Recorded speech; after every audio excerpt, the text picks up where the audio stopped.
It's a pleasure to come before you today to provide an update on our policy process regarding Section I, instructional programs, and Section J, students. First and foremost, I want to start by providing a thank you to all of my policy owners. They know who they are. Thank you for all of your hard work and commitment to ensuring that we are able to provide the best recommendations to the board for consideration. I'll start with section J first, students. J, we're bringing to you for consideration for first read with the ask that the work will continue past this as it relates to updates. This is first read. Our teams are still hard at work with Section J, so there may be some small tweaks as we move along. So just want to submit Section J to you for consideration for first read.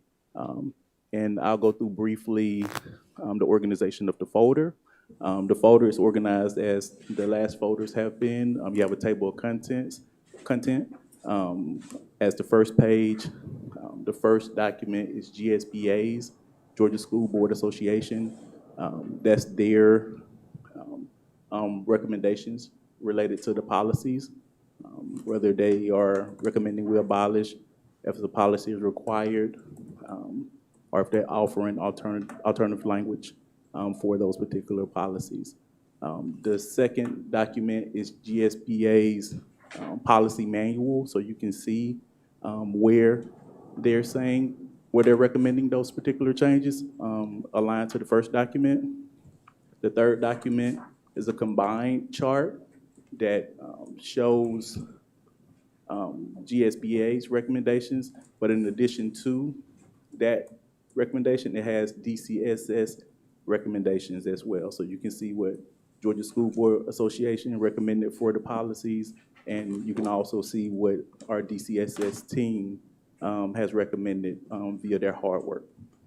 And the last document is the actual manual, which is GSBA's manual, but you will see our DCSS team's recommendations within that. So you can see where our team is recommending the updates and changes, or if we're going to keep that policy, recommending to keep that policy the same. So that's it for Section J. Again, bringing it before you for consideration for first read. So I'll stop there to see if there are any questions related to Section J. Board members, are there any questions? I have none. Okay, thank you. And now item 9. So I'll move to section I, which is instructional programs.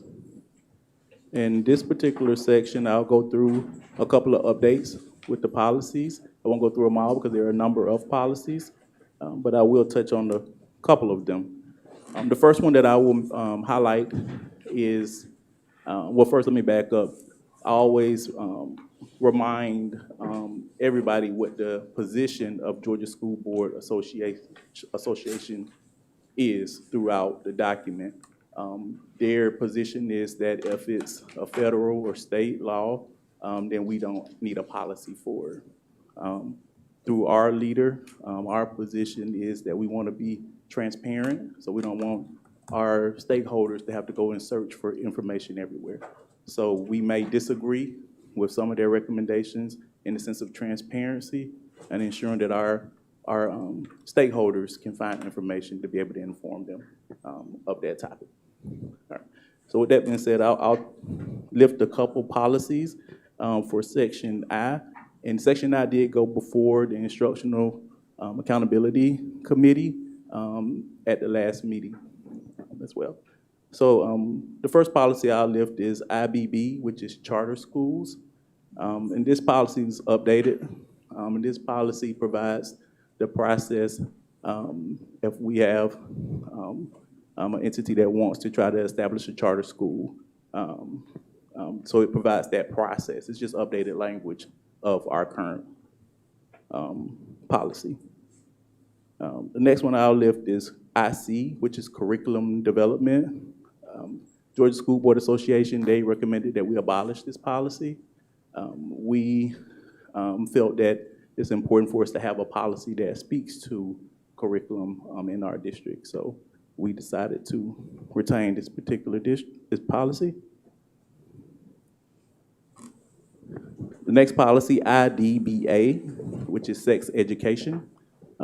This policy was updated with new language that speaks to family life and sexual health education. So it's just updated language that speaks to program requirements, exemptions, and expectations. We had an update for policy IDE. We have two policies for this. It's IDE 1 and IDE 2. The recommendation was that we combine these policies.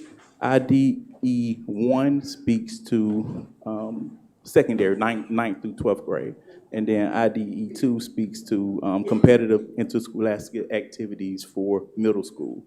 So it was recommended that we combine those two policies into one policy, which is named IDE 3, competitive interscholastic activities.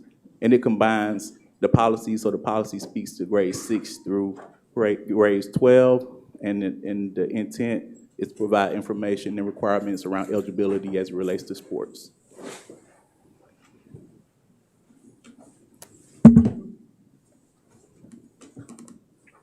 There's also a new policy I want to lift, IFBGE, Internet Safety. This is a new policy, and the intent is to ensure that we have guidelines that speaks to the safe use of our internet. Mr. Fields and his team did a great job of reviewing GSBA's recommended new policy and making edits to ensure that it fits our district. That's a new policy.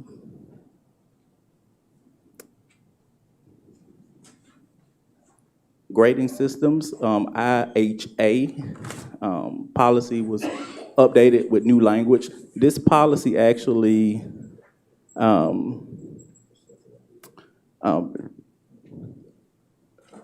it's important to speak to our grading system, but we wanted to ensure that it wasn't super detailed information that should actually live in regulations.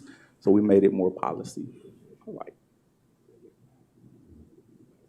And the last one I will lift is graduation requirements. This is IHF. And we have 5 policies, IHF 1, 2, 3, 4, and 6, that have different years to them. For example, IHF 1 is 1984 to 1985 through 1992 to 1993. And as you go up in the numbers, the years go up. So there is a new policy for this graduation requirements. It's updated language, and we're recommending abolishing the other 5, which are no longer needed in the district. The last one, the date speaks to 2008 to 2009.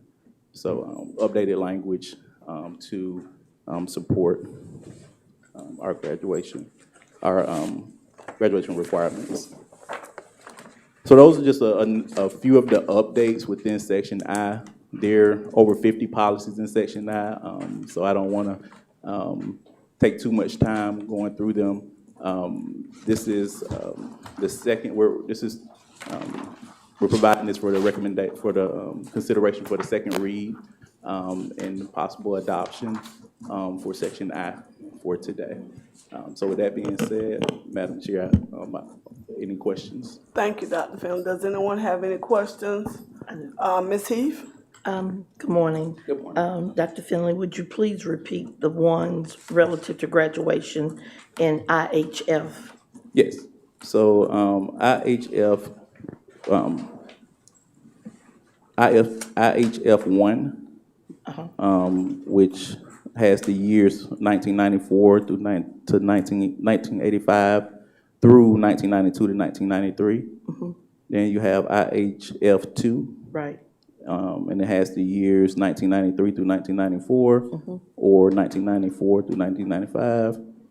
And you have IHF 3, which has 1995 through 96, 6 months, and then 1996 through 97. right. And then 4, IHF 4, has 1997 through 98, and then 2000 to 2001. And IHF 6 graduation requirements have 2008, 2009, and thereafter. Okay, so we're keeping, So we have a new policy that's going to take the place of that. of all of those? Yeah. All So, 6 of them. Okay, thank you. so that's why we're recommending Abolish. abolishing those, because we have a new policy. Okay, thank you, sir. No problem at all. Any other board members have a question for Dr. Phil? And as always, board members, remember he is available to sit down and talk to them, to go over them in detail if you need them to. Okay? Thank you, Dr. Phil. Mr. Superintendent, is there any? Dr. Finley, Dr. Finley. what about the strategic plan? Yeah, the next presentation is just an update on our strategic plan. You know, we've been working on, Dr. Finley's been working with our priority captains regarding our strategic plan updates, and he's gonna share with you the advancements that we've made so far in terms of presenting information to the public and to the board on demand. So, Dr. Finley. Yes, so we're going to, if technology is on our side, we're going to take a quick field trip through our assembly platform. So assembly is where a number of things happen in assembly, board meetings and notes. But for today's purpose, we're focused on strategic plan. So we've inserted our strategic plan into our assembly platform. And this first tab is, this is our entire summary, but it's our whole strategic plan from top to bottom that's within assembly. You can go to the next tab. So our strategic plan is not just a shiny document. There are actually priorities. So we have our 5 priorities here with our strategic initiatives aligned. So for example, number 1, strategic priority, early literacy. And you see our 5 strategic initiatives aligned to early literacy. So what we're saying is those 5 strategic initiatives are high leverage strategies to help us reach our goals, reach and surpass our goals for early literacy. And it's the same for number 2, which is academic rigor and relevance for all students. Number 3, student wellness. Number 4, investment in human capital. And number 5, family and community engagement. It's important to have high leverage strategies that we're investing in to help us reach our goals for our strategic priorities. You can go to KPIs. So this document, this page here, again, has our strategic priorities at the top, numbers 1, 2, et cetera. And under that, you can see our strategic initiatives again. But if you go to the right, what you'll see is when it says link plan items, those are connected to the initiatives. And you can see our targets for each strategic priority. And you can see our actual, and then at the end of each year, we'll update it, and you can see our target, and then at the end of each year, you'll see our actual, which is how we actually perform related to that particular target. Terrence, stay right there for a second. So you can see, again, priority at the top, strategic initiatives under that priority, and to the right, you can see where it says baseline, which is where we start, and it has an actual. And then you go to 25, 26, keep going to the right, you can see where it says target, that's our goal, and then actual is after we have implemented our strategies, we can see how we actually perform. All right. You go to reports. So this first slide is a strategy map. So the left side, again, are our strategic priorities, and then you can see our strategic initiatives aligned to the strategic priorities. Go to a balanced scorecard.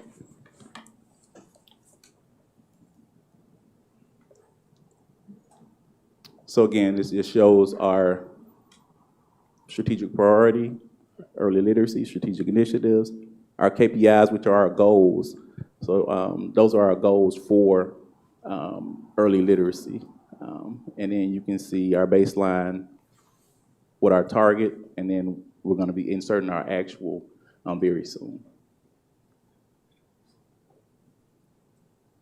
And goal card, this is could be linked to our, every time Mr. Dyer provides an update related to our strategic priorities, it could be linked to this document as well.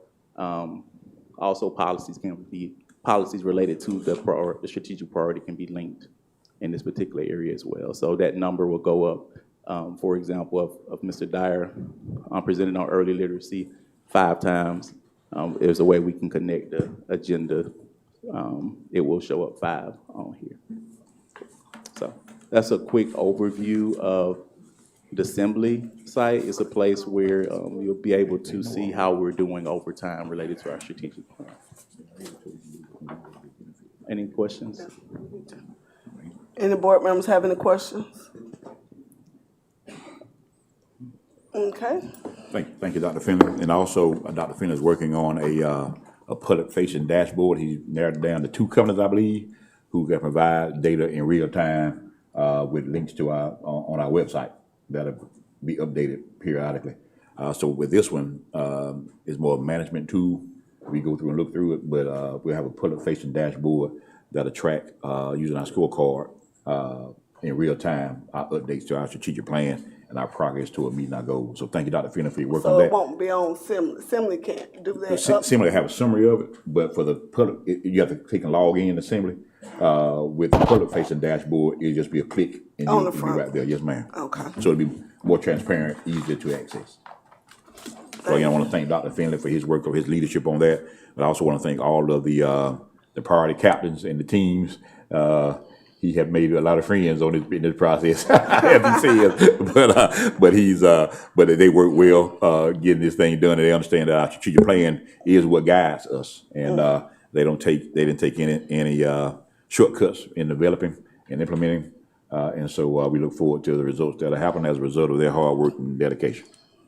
That's all we have in terms of presentations, Madam Chair. I think we have one for the regular board meeting, but that's all we have for the briefing. Okay. Board members, we will review the agenda items to give board members an opportunity to ask any questions or make comments. We will need an executive session to discuss personnel and superintendent evaluations. Board members, do you have any questions or comments about the agenda? Do we have an addendum? Yeah, we will have one. We have one addendum. Okay. You're discussing executive session. Executive session. Item 1, minutes of the regular board meeting held on May 21st, 2026. Any questions? Hearing none. Public hearings we had on the budget for May 26th and June 4th. Any questions? Okay. Item 2, consideration of employment of personnel. Any questions? Item 3, consideration of recommendation of release of personnel. Item 4, A through F, consideration of approval of purchase order. Item 5, Mr. Superintendent, can you give an explanation of 5 for board members, please? Yes, ma'am. This is a recommendation that went to the Instructional Accountability Committee, chaired by Mrs. Hutley, and it is a recommendation from our Curriculum and Instruction and Academic Services Division regarding development of standards-aligned benchmark assessments for several of our courses, particularly our EOG intergrade courses, test courses. And so you'll look at geometry, algebra, literature and composition 1, literature and composition 2, biology, chemistry, U.S. history and world history will be the courses that we will enter into an agreement with the University System of Georgia's Mary Frances Early College of Education. And what they will do is develop standards aligned assessments with the proper DOK mix to assess content mastery for those courses. As you know, as we move toward a new instructional framework and we focus on enhancing our Tier 1 instruction, quality assessments are integral to our instructional practices. If you have the right standards aligned assessments that inform teachers as to where students stand and whether they need to provide additional support where students have not mastered. And so these assessments are being requested so that teachers will have the tools they need to hone in their Tier 1 instruction as it comes to meeting the students' academic needs. Did that answer your question, board members? Okay.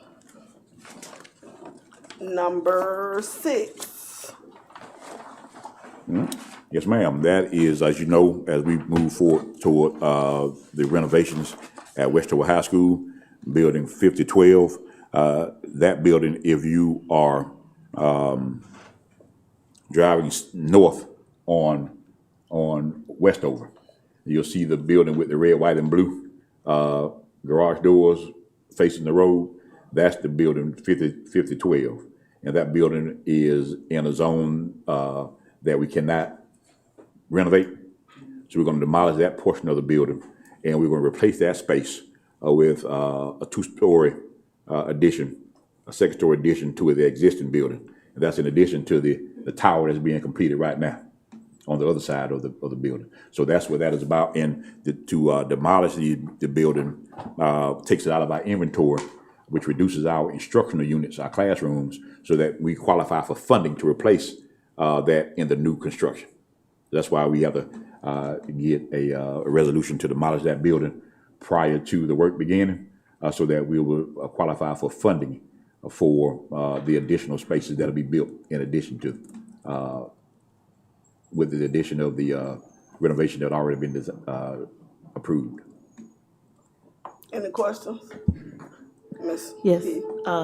so Mr. Dyer, when is this gonna take place? Do you have a timeline? Yeah, it's going to take place during phase 3 of the project. We're in phase 2 right now. Okay, So it will take place in phase 3. okay. Okay, the other question was, when will the design start to be drawn? Have they, once we do this? The For design is finished. For part 2, for that upstairs? Okay. I haven't been building ground. Yes, Long ma'am. as Mr. Bush on top of it. Okay, number 7, any other questions for 6? Number 7, consideration recommendation to approve consent items for the fundraising request and out-of-state field trips. Any questions? Okay, and number 8, we talked about policy I. Any questions? And number 9, again, today we'll be approving the operation budget. Any questions on the budget? Yes, ma'am. You wanna do it Yes, again? ma'am. Now, we've had 2 public hearings regarding the budget. I want to do a brief overview of that today, so it'll be fresh on your minds, and for those that didn't have an opportunity to participate in the budget hearings. So our budget development update for fiscal year 27. Of course, the vision of the Dougherty County School System is that we're a nation school system that, in collaboration with families and community stakeholders, provides quality education and social development experiences that empowers graduates to be successful and impactful contributors to society. Our mission is to meet the academic and non-academic needs of our students with rigorous and relevant education experiences that equip them to succeed in life. Our budget approach for FY27, as always, to maximize revenue from our state quality basic education formula, ensuring accuracy in our FTE counts, identifying opportunities for cost efficiencies, dealing with staffing and operating costs, maintaining a competitive compensation structure, support our district strategic plan, particularly our priority focus areas of early literacy, academic rigor and relevance, student wellness, investment in human capital, and family community engagement, and maintaining an adequate fund balance to offset potential decreases in revenue and support district programs and expenditures, leverage all funding streams, including federal grants, other special revenue funds where appropriate, continue our modified zero-based budgeting process, and demonstrate sustainability related to budget considerations. We want to pay particular attention to identifying opportunities for cost efficiencies with staffing and operating costs, and maintaining a competitive compensation structure, as well as sustainability related to our budget recommendations. Our current millage rate is 17.925, and like I said, in our budget hearings, typically we'll have information from the tax department on our tax digest by April. We've been informed that we won't get that until probably July. So for this budget, we're using the same tax digest as we have for the current budget, and estimating a continued millage rate of 17.925. That will probably be adjusted as the county-wide property revaluation is completed.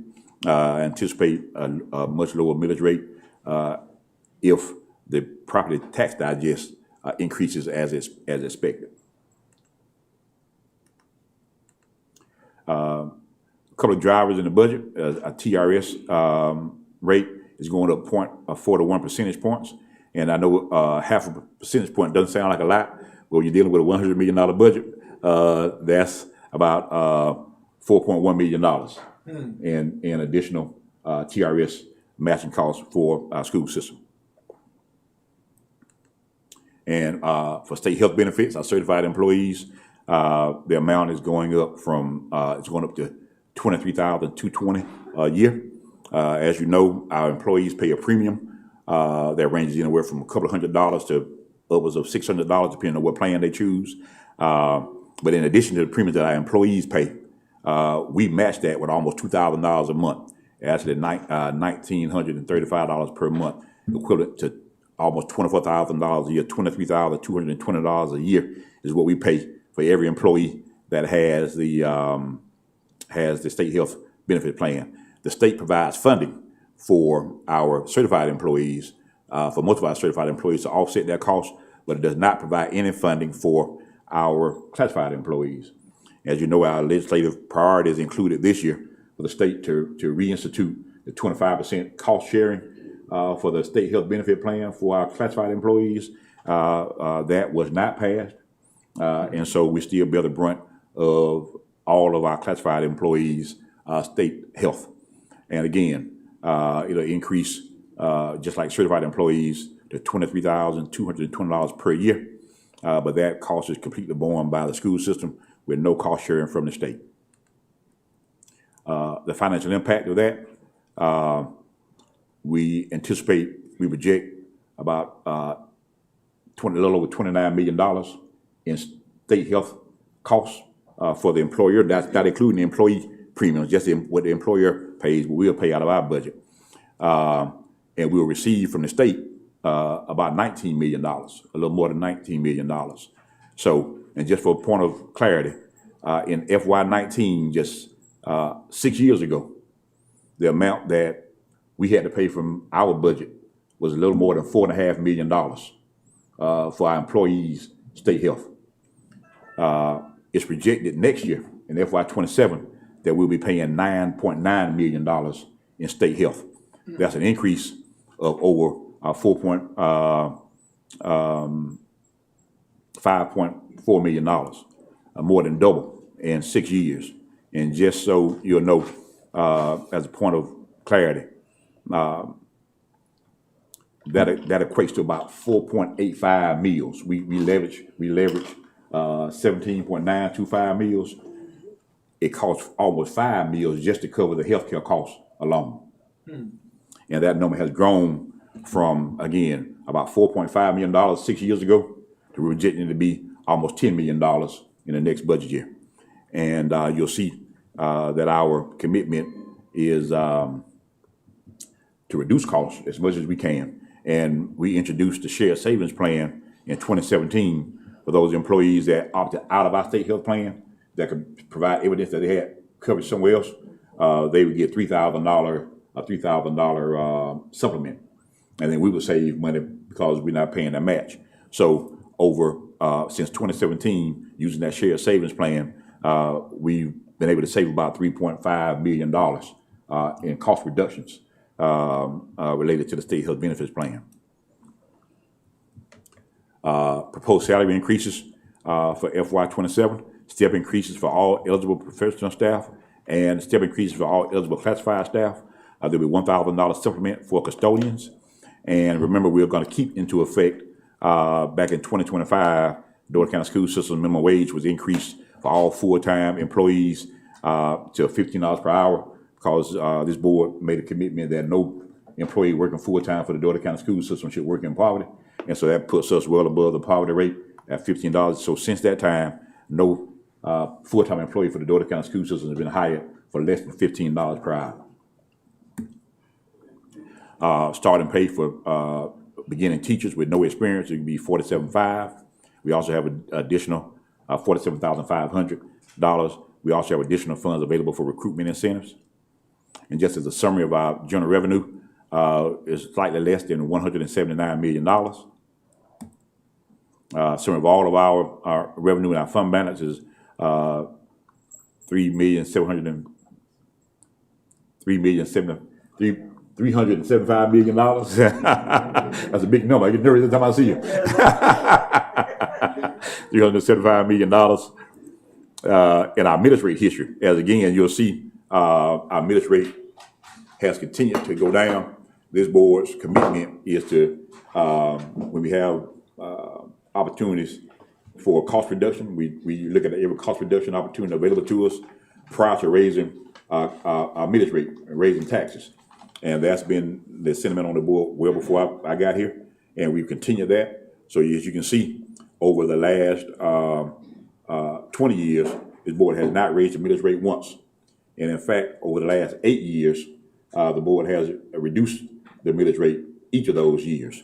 And that's, again, in keeping with our commitment to our property taxpayers. There may come a time where we need to raise those millage rates. That time has not come, and we look at every cost-saving measure available to us prior to doing so.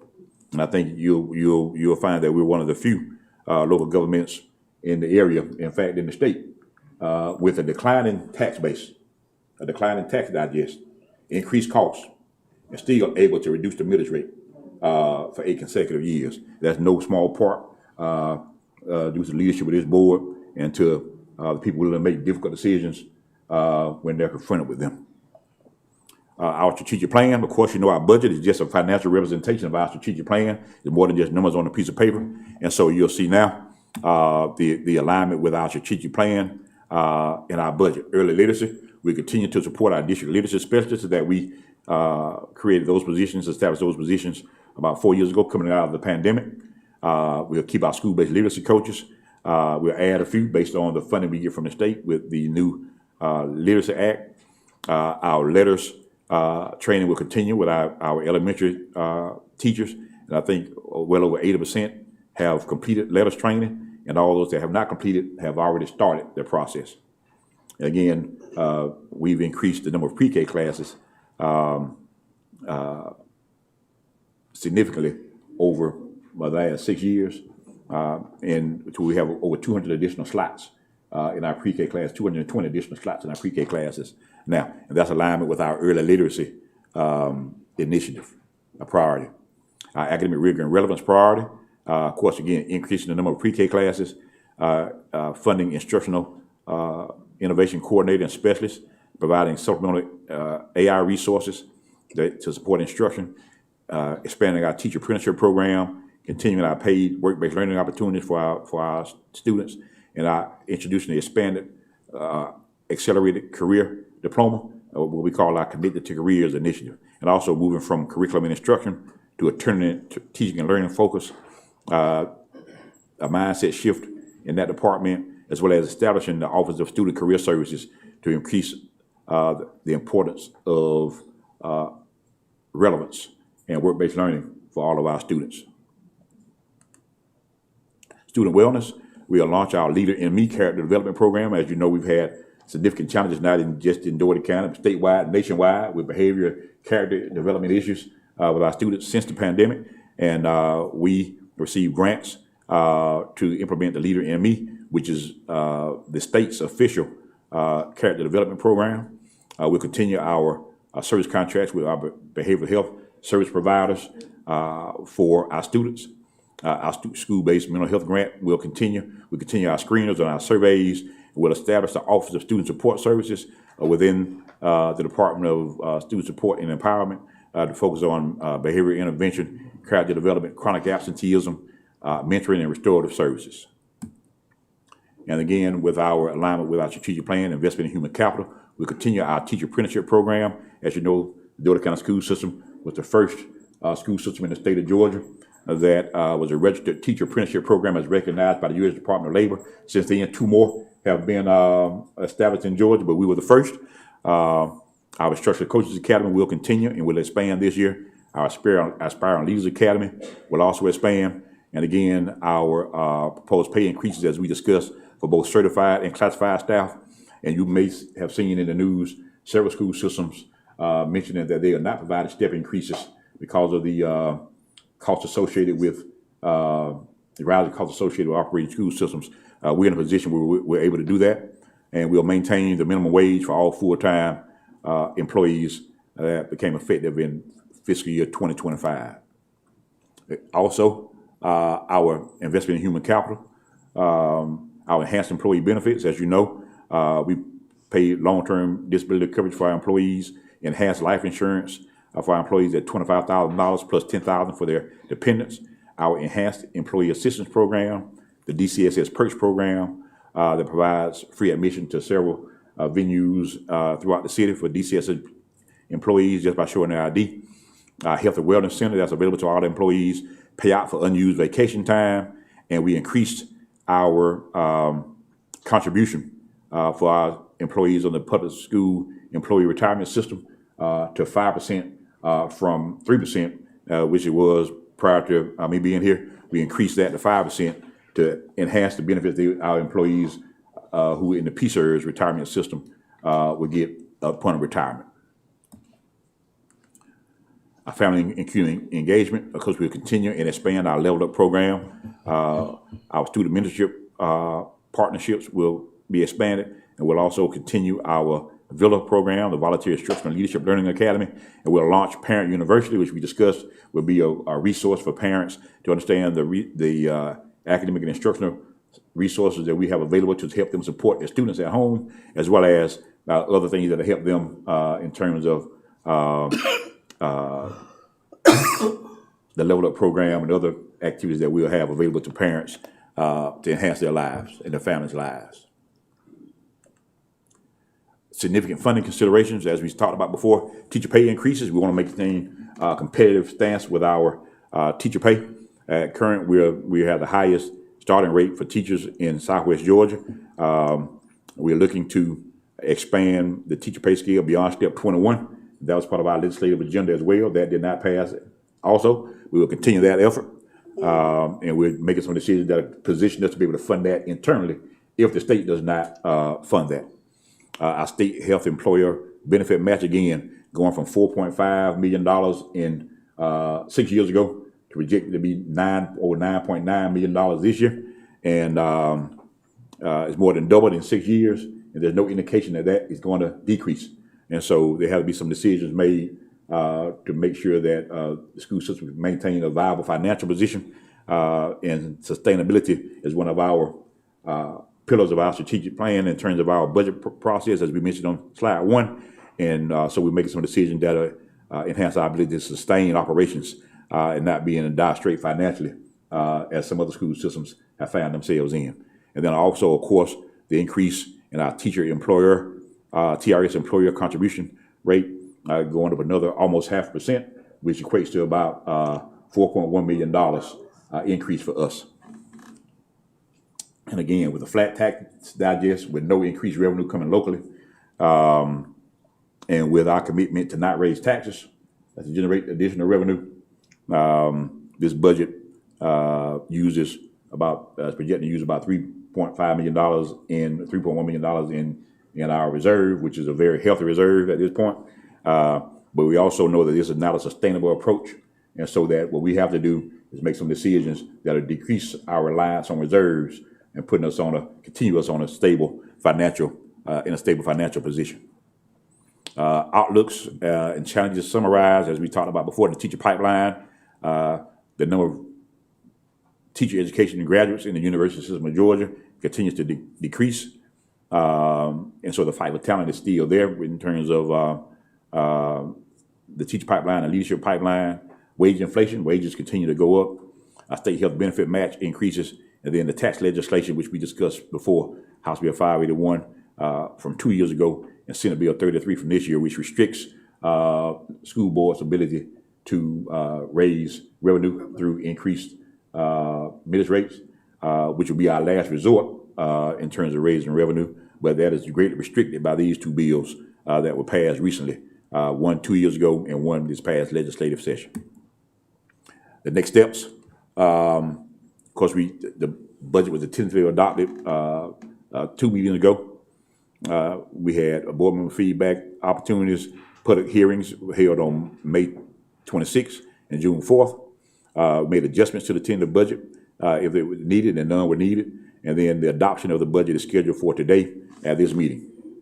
Madam Chair, that's all I have on the budget update for FY27. I hope I didn't take too long on that, but I want to make sure I give you a thorough overview of that. I do see one question, Madam Chair. Okay, Mr. Bush? Thank you, Madam Chair. Mr. Dye, will you go back to that slide where you had to break down on the budget? It was going downward in terms of. You mean the millage rate? Yes, sir, right there. Yes, sir. I recall, and you've heard me say this before, I've been sitting on this board now for some years. And when I first arrived here, the school board was borrowing, I think it was $15 million every December. Mr. Coleman, you remember that. You wrote the document for it. And they had to borrow money to meet end meets. And as I recollect, this board at that time had a lot of businessmen from Northwest Albany on it.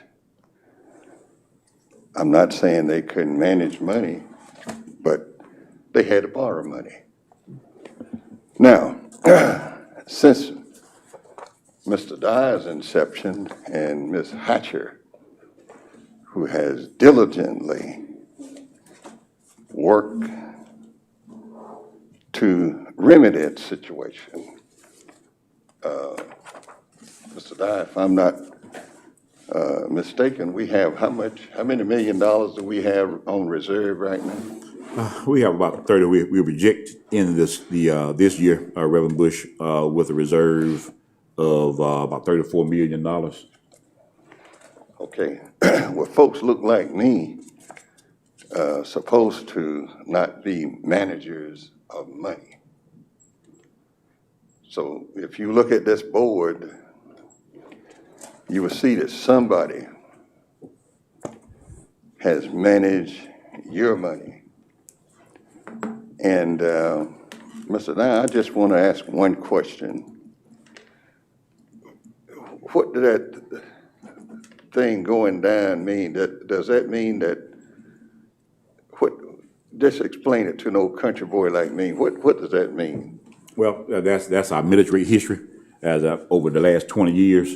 And you'll see that there was a decline for about 3 years, beginning in 2006. And then there was a period where the millage rate remained the same for several years. But over the last 8 years, the millage rate was decreased, meaning we reduced the amount of taxes that we impose on taxpayers. And I know the next question, because you asked me this question before, why we're able to do that, sir. This board made some very difficult decisions beginning in 2012 with the closures of some schools and some programs that were those decisions were not popular. But as I mentioned to the board then, we had schools that were less than 50% occupied in terms of enrollment, and they cost the same amount of money to operate those schools as it would a full school, but we were not receiving full funding for those schools. And so, based on our recommendations, the board made some difficult decisions to reduce costs by closing those schools and some programs, and that has positioned us to be able to build a reserve that's very healthy, while at the same time continuing to provide step increases. Each of those 8 years that we reduced the millage rate, increase our minimum wage to $15 an hour for all full-time employees, enhance our benefits to all of our employees, while at the same time reducing the millage rate.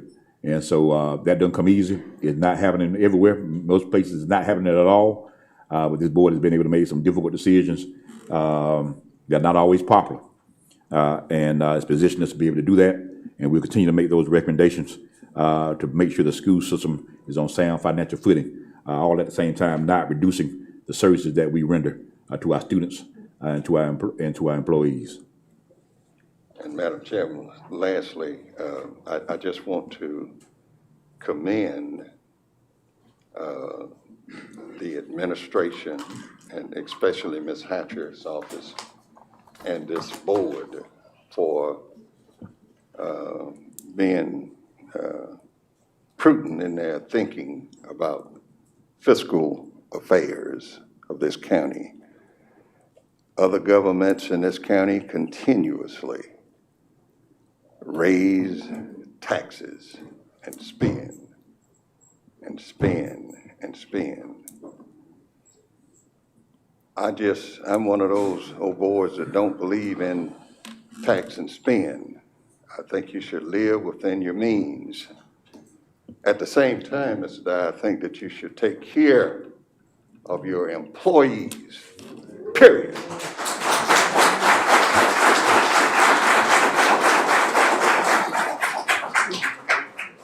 Thank you, Mr. Bush. Yes, sir. I agree with you 100%. And as I stated before, you'll look at these slides. Our investment in human capital be in FY15 at my recommendation. This board increased minimum wage to $15 per hour, so that no full-time employee of the Dougherty County School System will be working in poverty. We've increased our employee benefits by providing employer-paid long-term disability coverage. We enhanced our life insurance coverage to $25,000 from $15,000, increased dependent life insurance from $5,000 to $10,000. We enhanced our EAP benefits. We provide employee perks program where employees can use their ID to get into various venues across the city at no charge to them, although it is a charge to us. We provide free health care, free wellness access to our fitness center. We pay out for unused vacation time. We started about 3 years ago, and we increased our defined benefits contribution to the 403B plan for our P-Service employees to 5% versus 3% as it was when I started. So one of our strategic priorities, number 4, as a matter of fact, is investment in human capital. I think this board and this administration has demonstrated its investment in human capital without question. But we still have to make difficult decisions when those positions are presented to us, or we can kick the can down the road. As I said before, we're sitting on $34 million in our reserve. I can kick the can down the road and let us continue to pay more than we need to operate, and let the decisions be left to the next board and the next superintendent. But you all don't pay me to do that. You pay me to make difficult decisions when necessary. I've never shied away from it, and I never will, because my primary responsibility is to make sure that this school system is funded and fiscally sound at all times. Otherwise, I'll be doing a disservice to you and this community. And that's my commitment to you for as long as I'm in this seat. Thank you very much. Thank you, sir. Any other questions? Madam Chair, Mr. Superintendent, Yes, ma'am. I just wanted to know who is included in PSERS? All custodians, all school nutrition workers, all facilities workers, and bus drivers, all PSERS employees, they're not supervisors. And that's a law from the state. And again, we also supported on this board to include PSERS employees to be part of TRS because the benefits in PSERS are not nearly as nice as, or good as the benefits in TRS. Again, the state did not, pass that law, and so, that's where we are. Yes, ma'am. Thank you. Okay. Any other questions, board members? Okay. Mr. Dyer, anything else before we go out of briefing? No, ma'am. Okay, if you don't Well, mind, I can do my superintendent's report if you want to. I can do it now. I can do it after the executive session. Yes, ma'am. do you mind, if you don't mind, please silence your phone. We got it. Oh, wait. You good. If you don't mind, silence your phone, remove your hats and stand for a moment of silence and your pledge of allegiance.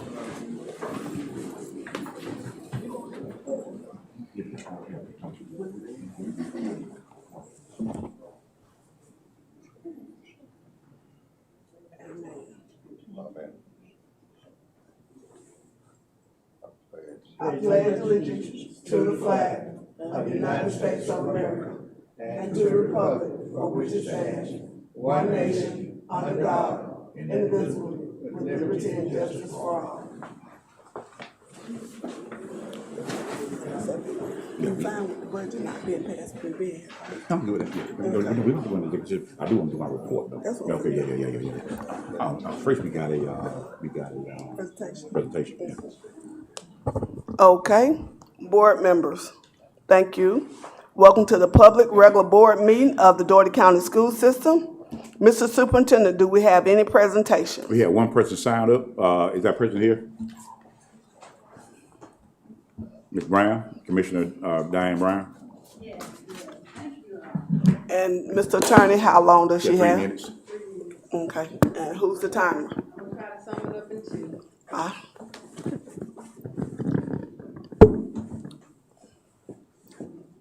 Good morning to the board members. Morning. And as a, let her put it on. and as a taxpayer and a citizen of Dougherty County, I do understand Pruitt, and I do understand when it comes to tax dollars, we got a budget too, a $360 million budget. And I do understand how we can hide money in our budget. But understand, I have been getting calls after calls after calls to stand unity with these workers about how we gonna outsource. If I ain't got 10 years in, I'm good. If I got 9 years in, I'm on the chopping block. But this don't only bring, it bring a heartache. These custodians go above and beyond. They the first one our children see beside the bus driver and the cafeteria work. They the one who clean our toilets, clean our walls, keep our schools sanitized, but we too busy want to outsource everything we get. I'm just seeing it across the board, even in the city and the county. Outsource it. But we ain't worthy to be a part of this body as a government leader. Put the people first. We vote, they vote us in these seats to do what's right and not what's wrong. It's heavy at the top, and we get pennies and nickels at the bottom. When are we gonna stop running this city, this county, and this school system off the back of the people when our children out here can't read? I done been to several summer school programs, volunteer, within the last 2 weeks. Children sitting up in there can't even read a Bible. Children sitting up there can't even read.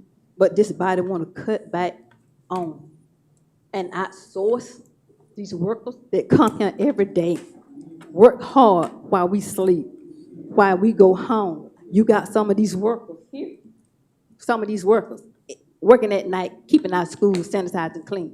COVID hit us hard. Who we call? The custodian.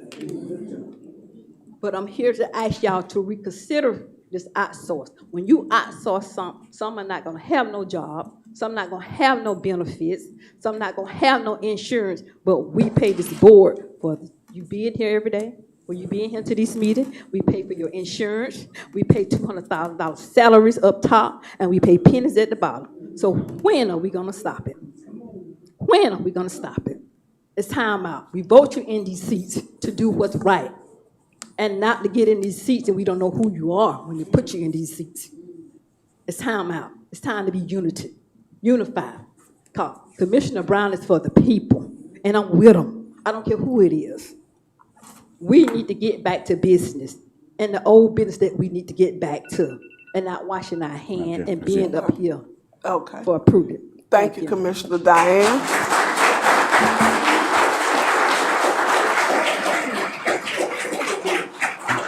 And I know there's a meeting scheduled for tomorrow, but Mr.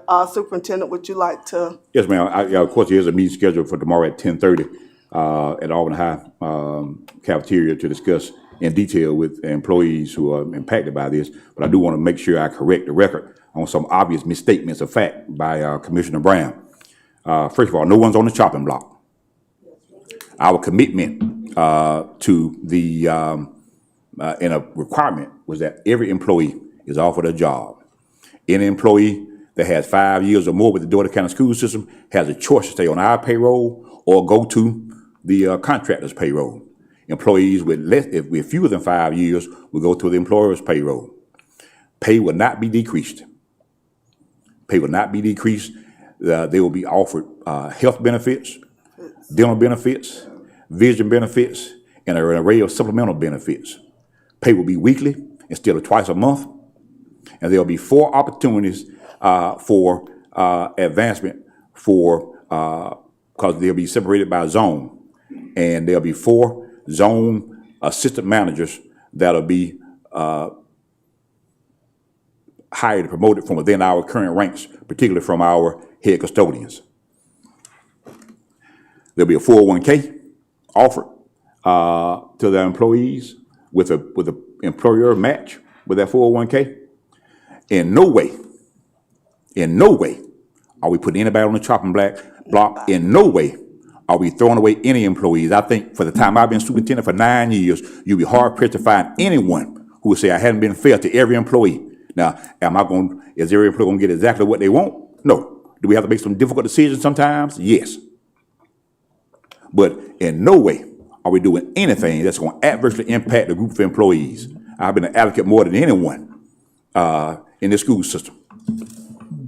And if we did not get a deal that I thought was fair to our employees, I wouldn't even entertain it.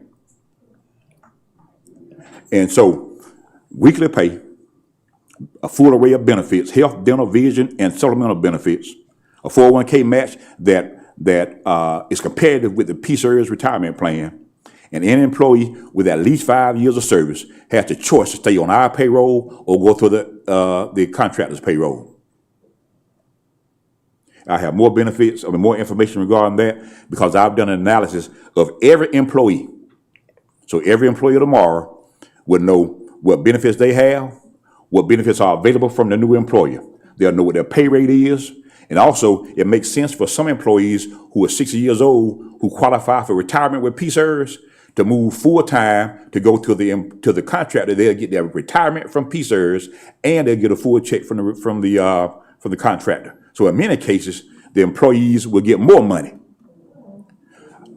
And I'm trying to maintain my cool, Madam Chair, because I don't appreciate anyone suggesting that we're throwing our employees under the bus or putting them on the chopping block indiscriminately.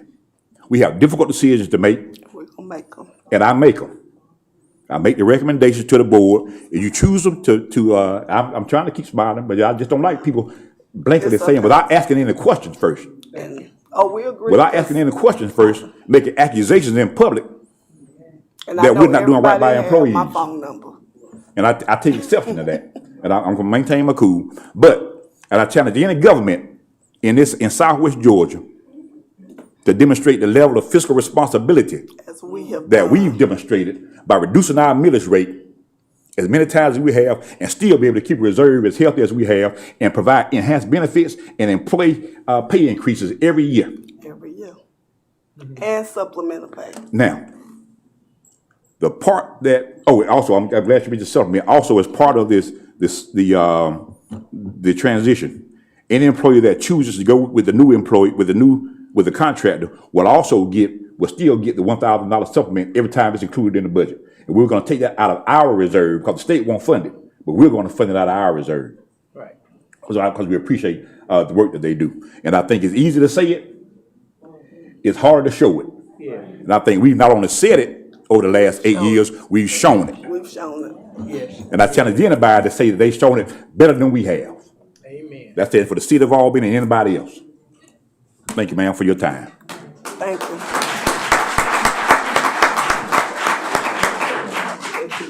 Okay.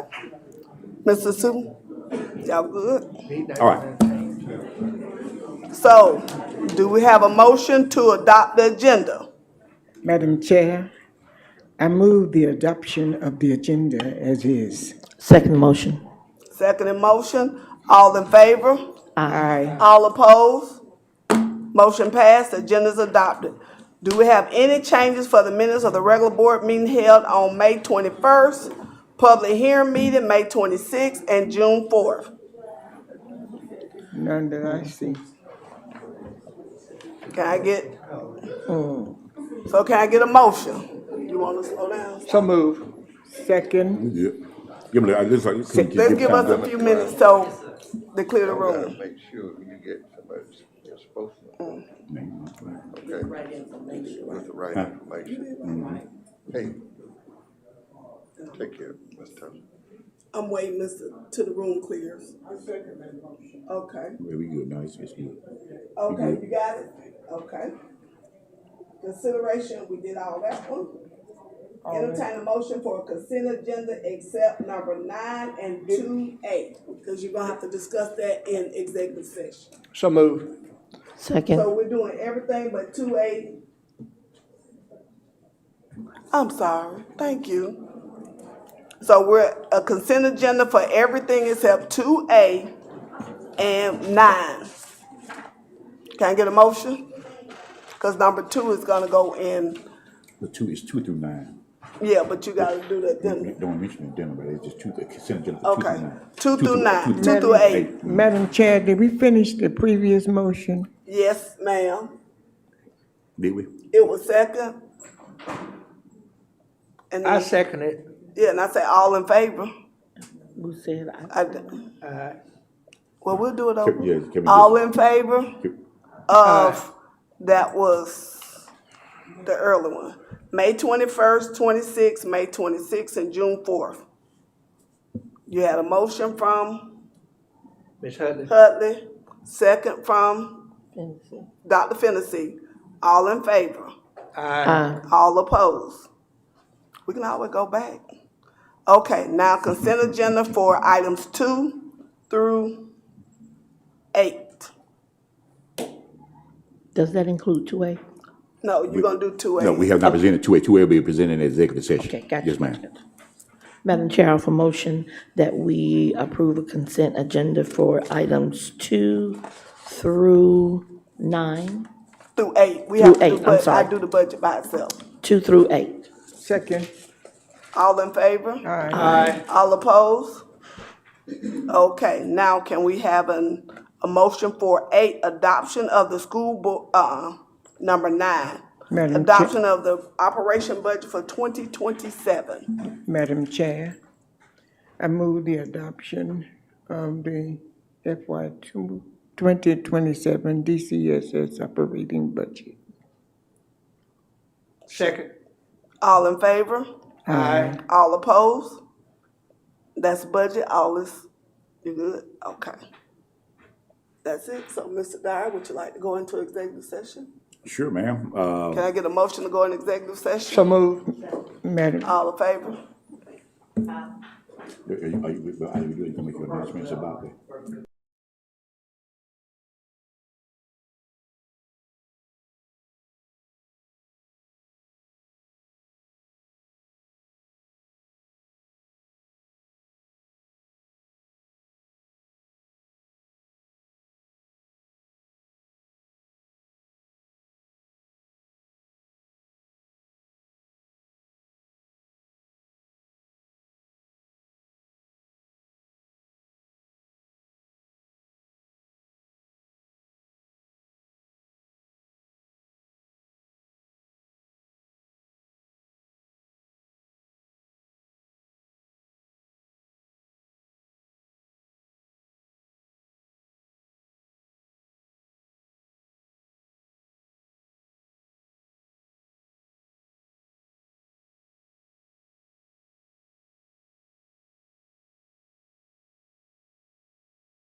Having familiarized ourselves with item 2A, may I have a motion to approve? Madam Chair, Yes. I offer motion that we accept the contents of addendum 2A. Thank you. May I have a second? Hold on, Madam Chair, we have to have a motion to approve or more than accept the contents. We have to say approve, I think. Chair, Mr. Attorney, do we have to say approve in the motion? Have to make a motion to approve, right? Yes. Okay. Madam Chair, Yes, please. I offer motion that we approve the contents of addendum 2A. Thank you very much. May I have a second? Second. I have a motion and second to approve the contents of 2A. All in favor, please say aye. Aye. All opposers, about the same sign, please. No opposers, unanimous approval of 2A. All right. Is there other business to come before the House? May I have a motion to? Okay. Second. I have a motion and second to end the meeting. All in favor, say aye. Aye. All opposers, about the same sign.